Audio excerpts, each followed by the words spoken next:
جہاں موت بھی پوچھ کے آئے، اس ہستی سے پیار نہ کریں تو اور کس سے کریں؟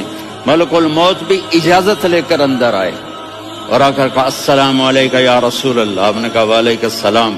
کہا یا رسول اللہ آپ پہلی ہستی ہیں جنہیں میں سلام کر رہا ہوں. میں نے نبیوں کی جانیں نکالی، نیکوں کی، کسی کو سلام نہیں کیا، آپ پہلے ہیں جنہیں میں سلام کر رہا ہوں. یا رسول اللہ آپ پہلے ہیں جنہیں آپ کے رب نے کہا کہ میرے نبی سے پوچھ کے اندر جانا، بغیر پوچھے نہ جانا. آپ پہلی ہستی ہیں، میرے رب نے کہا آنا چاہیں تو لے آنا، رہنا چاہیں تو چھوڑ کے آ جانا. آپ نے فرمایا اگر میں کہوں تو میری جان نکالو گے؟ کہا جی نکالوں گا. تو آپ نے جبریل کو دیکھا. آدمی یہاں سے سوال کرتا ہے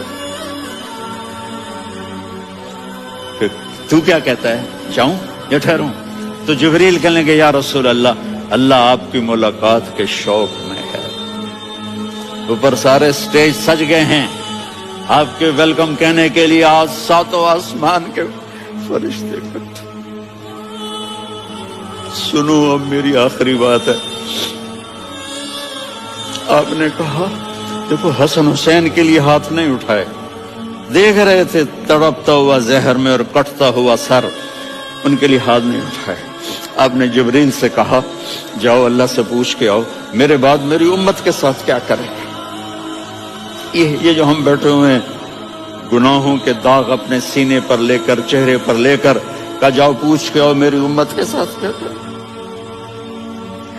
ملک الموت وہیں کھڑا رہا. جبریل واپس گئے اور وہاں سے پیغام آیا کہ میرے محبوب ہم آپ کی امت کو تنہا نہیں چھوڑیں گے. مجھے میرے رب کی عزت کی قسم اگر اس وقت میرے نبی یہ اللہ کو نہ منواتے تو آج ہم بھی بندر خنزیر بن کے پھر رہے ہوتے. دعائیں دو اس کملی والے کو.